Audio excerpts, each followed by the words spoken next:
The sleek black Bentley purred softly as it rolled past the busy streets of Okoye, heading toward Banana Island. Inside, Sandra adjusted the cuffs of her tailored navy blue suit, her diamond earrings glittering in the morning light. She was calm, elegant, and ready for the board meeting that awaited her at the headquarters of Samtech, the billion-dollar tech company she built from scratch. But as the car slowed near the golden gates of the glass-towered building that bore her company's name, something unusual caught her eyes. Her hand moved instinctively to the button, and she lowered the tinted window, blinking twice to be sure her eyes were not deceiving her. There, right at the gate of her empire, stood a man. Not just any man. Her ex-husband. Benjamin. The very same Benjamin who had humiliated her, called her barren, and thrown her out of their home 10 years ago. But this was not the proud bank manager she once knew. No, this was a shadow of a man. His ashcoat was torn and stained with mud, his hair overgrown, tangled like wild grass, his beard unkempt, strands sticking out in every direction. His shoes had holes, and a thin nylon bag was clenched in one hand.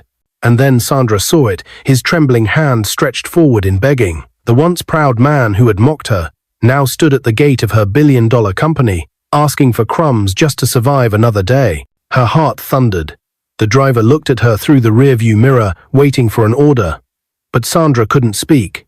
She kept staring at Benjamin, frozen in disbelief. And then it happened. Benjamin raised his head, and their eyes met. The color drained from his face. His lips trembled. Then, as if his knees gave way under the weight of his shame, he fell to the ground right there, on the rough pavement, in front of her car. And with tears streaming down his face, he whispered words that made Sandra's chest tighten and her driver's jaw drop. Sandra, I never knew a day like this would come. 10 years earlier, Sandra had lived in a modest flat in Surulere with Benjamin. Back then, Benjamin had just landed a banking job and was climbing fast. Sandra loved him deeply.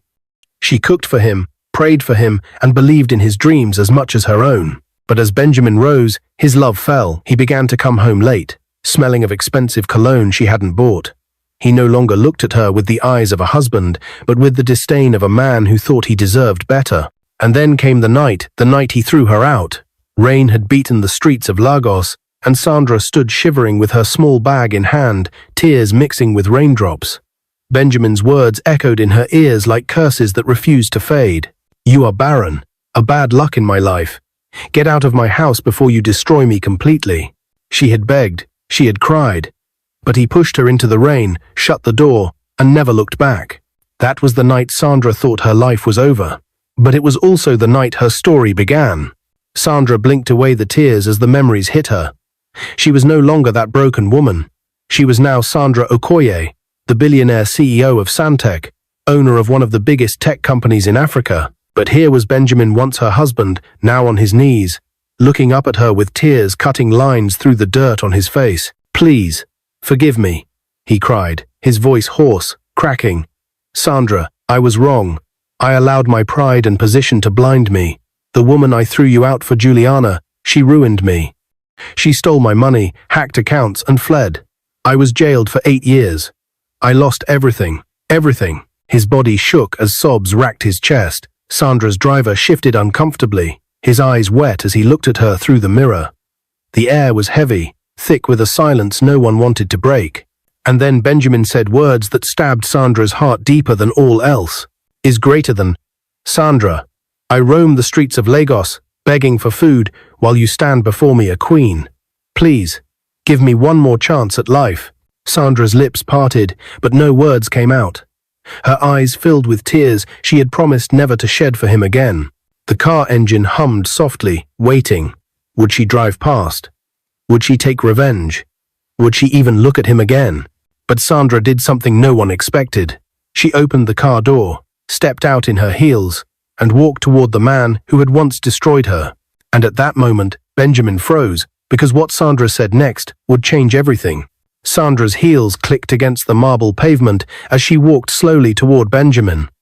The guards at the gate stiffened in surprise, whispering to each other. The driver quickly stepped out too, unsure if his madam needed help. But Sandra raised a hand to stop him. Her face was calm, yet her eyes glistened with unshed tears.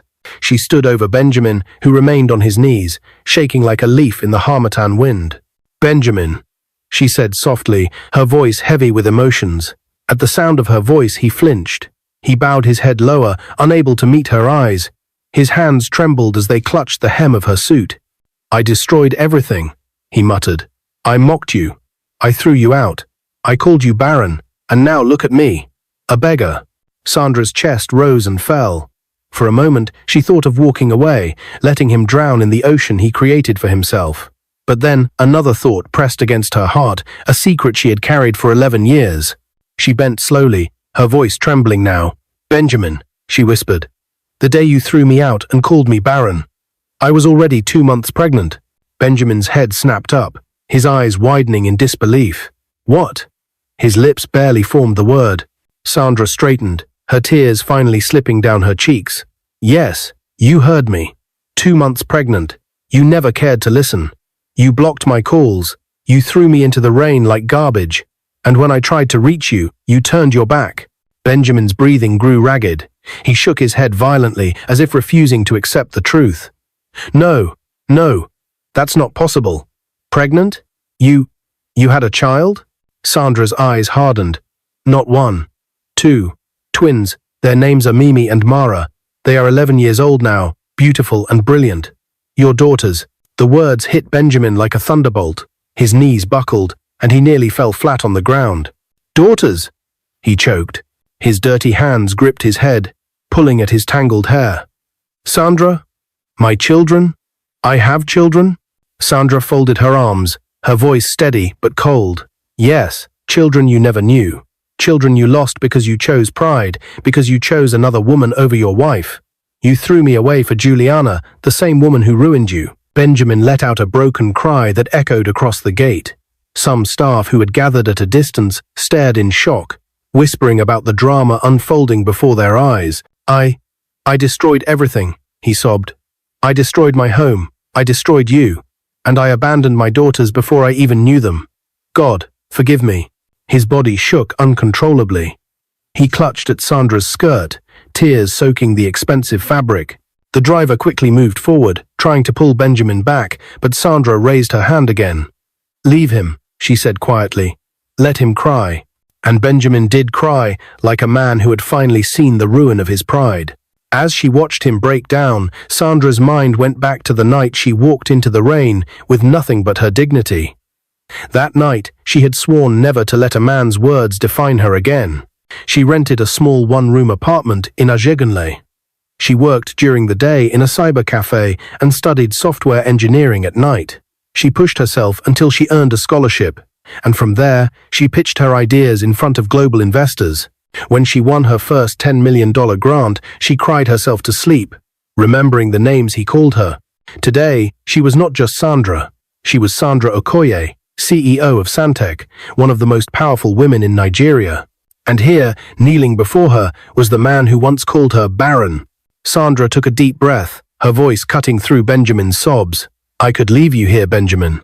I could drive past you and never look back. But I won't. Not because you deserve it, but because I refuse to pay evil with evil."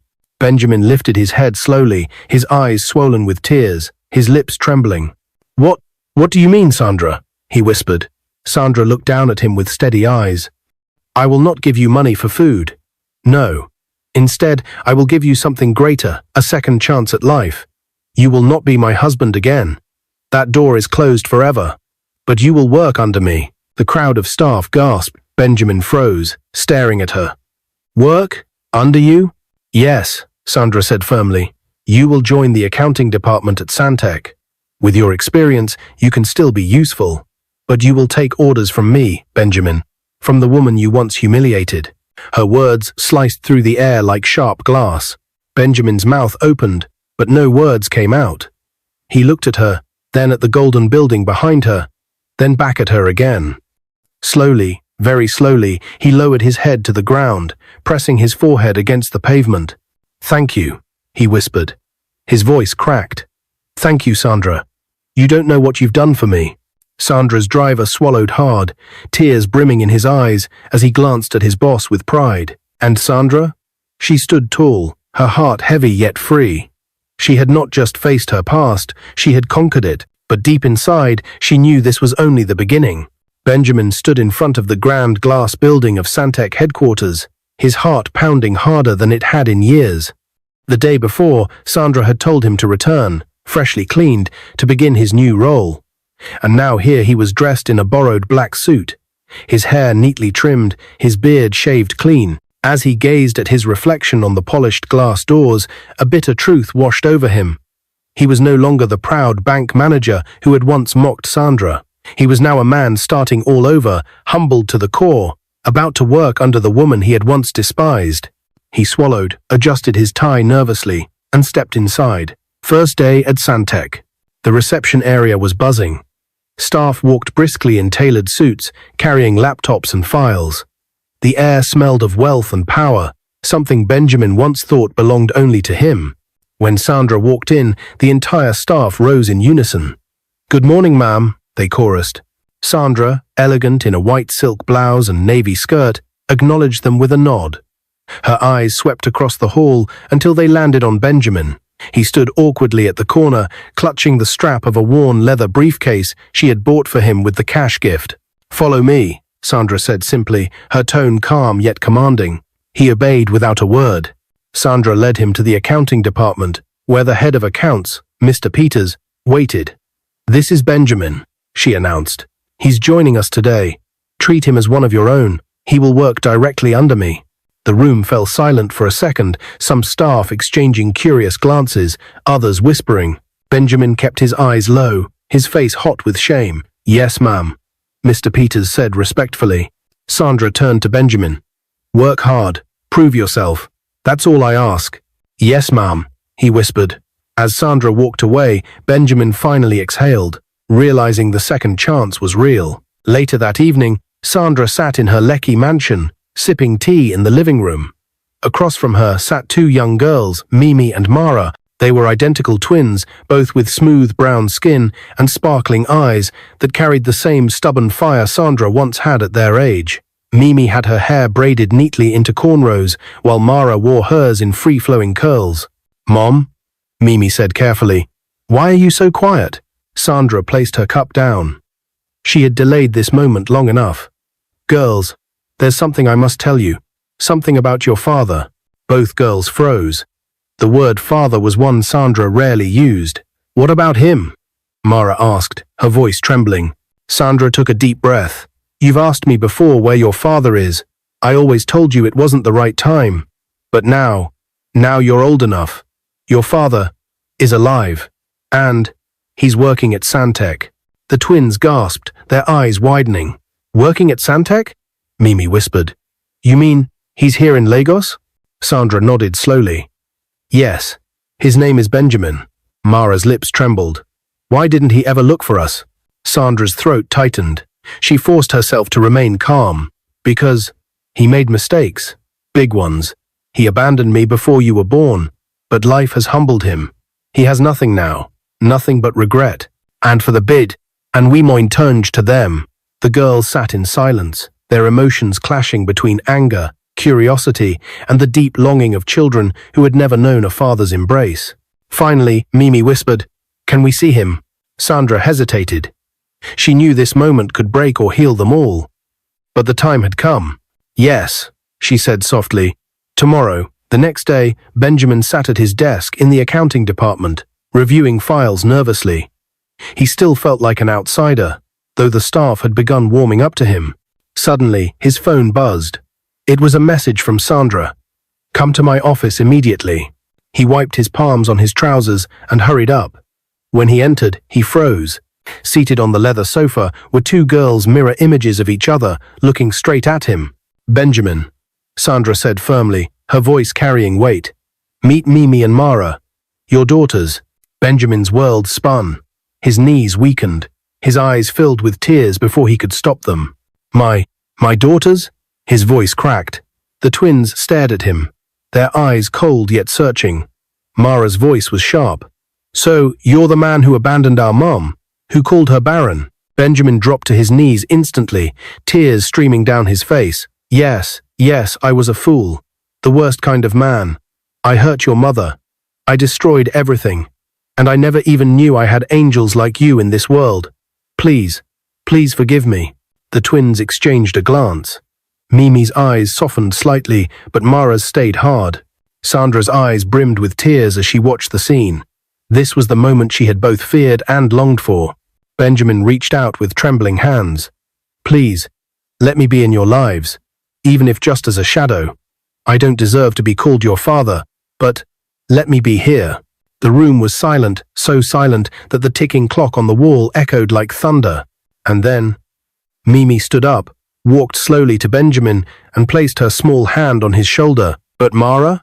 She remained seated, her eyes sharp, her lips pressed tight. The family was standing on the edge of a fragile reunion, one that could shatter or heal in the next breath. The office was quiet, so quiet Benjamin could hear the twins breathing.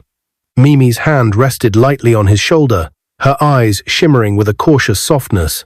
But Mara, her twin, her other half, remained frozen on the sofa, her arms crossed and her gaze sharp like a blade. Benjamin's voice cracked as he looked at them both. "My daughters, I don't deserve your forgiveness, I know, but I beg for a chance to just be here, even if you never call me father." Mimi's lips trembled. She glanced back at her sister. "Mara, maybe we should—" "No." Mara cut her off, her voice steady but fierce. "You don't get to just walk into our lives because you're sorry now. Where were you when Mom struggled alone? Where were you when she worked day and night to raise us? Where were you when we needed a father?" Benjamin's tears fell faster. He bowed his head. "I was blind, Mara, proud, foolish, and I paid for it. 8 years in prison, homelessness, hunger. God punished me before life gave me this second chance. Please, don't shut the door on me the way I once shut the door on your mother." "These stunts can stop." Mara stood abruptly, her eyes blazing. "You destroyed her. You called her barren. You made her cry herself to sleep. Do you even know how many nights I held her when she tried to hide her tears from us?" Sandra's throat tightened. She had never wanted her daughters to carry the weight of her pain, but clearly Mara had always seen more than she let on. "Mara," Sandra said gently, "anger is natural. But remember, he is still your father." Mara shook her head, tears brimming now. "Maybe by blood, but not in my heart." She stormed out of the office, slamming the door behind her. The silence left behind was suffocating. That night, Sandra sat alone in her mansion, staring at the glittering chandeliers. Her phone buzzed. It was a message from Benjamin. "Sandra, thank you for today. I know Mara hates me, but I'll prove to her I've changed. Please, just give me time." Sandra sighed. She wanted to protect her daughters, but she also knew healing could only come through truth and patience. The next morning at Santec, Benjamin worked tirelessly. He arrived early, reviewed files with precision, and stayed late, asking questions. Learning every new system the company used, staff began whispering about how disciplined he had become. But Sandra knew this was not about the work alone. It was about redemption. A week later, disaster struck. An emergency arose in the accounting department. A major client transaction had been wrongly flagged as fraud by the system. Panic spread, millions were at stake, and staff scrambled without direction. Sandra stormed into the department, her heels echoing like thunder. "Who is handling this?" she demanded. To everyone's surprise, Benjamin stepped forward. His voice was calm but confident. "Ma'am, I have experience with this. If you allow me, I can fix it." Sandra's brows arched. "Are you sure?" "Yes," Benjamin said firmly. She gave a slight nod. "Do it." The staff watched as Benjamin sat before the computer. His fingers flew across the keyboard, his eyes scanning code and numbers. Sweat rolled down his temple, but his focus was unshaken. After what felt like an eternity, he leaned back, exhaling sharply. "It's resolved," he announced. The system cleared. The client's funds were secured. The department erupted into cheers. Staff clapped, some even shouting, "Oga Ben!" Sandra's lips curved slightly, but her eyes remained thoughtful. For the first time in years, Benjamin felt useful again, not as a beggar, not as a broken man, but as a professional. But more importantly, two figures had been standing quietly at the door, watching everything. Mimi and Mara. Mimi's face lit up, her eyes wide with pride. But Mara's expression was unreadable, frozen between anger and curiosity. When Benjamin looked up and saw them, His heart stopped. He rose to his feet instantly, bowing his head. "I didn't know you were here," he whispered. Mara stepped forward slowly, her eyes never leaving his face. "You really fixed that?" "Yes," Benjamin said humbly. "I did. For the company. For your mother. For all of us." Mara's lips trembled. Her walls were cracking, but she wasn't ready to let them fall. She turned sharply and walked out again, leaving Mimi shaking her head. "She wants to believe you," Mimi whispered. "But you'll have to prove yourself more than once." Benjamin nodded, tears filling his eyes again. "I will. For as long as it takes." That evening, Sandra sat at the dining table with Mimi and Mara. The atmosphere was tense. Mimi finally broke the silence. "Mom, can we invite him for dinner? Just once? So Mara can see him outside the office." Mara slammed her fork down. "Why, Mimi? So he can sit at our table like he didn't abandon us?" "No." But Sandra placed her hand gently on Mara's. "Listen to me, my love. Hatred is poison. It burns you more than the person you direct it to. I won't force you to forgive, but give yourself the chance to listen, to see him as he is now, not as he was then." Mara blinked, her lips quivering. She didn't answer. She stood and left the table quietly. Sandra exhaled heavily. The road ahead would not be smooth, but she had hope, a hope that one day they would all sit at that table together. The days turned into weeks, and Benjamin worked tirelessly at Santec. He never complained about assignments, no matter how small. He arrived before sunrise, swept his desk clean, and left only when the night guards locked up. Staff whispered about his transformation, the man who used to be a big banker, now humble like a servant. But for Benjamin, it wasn't about pride anymore.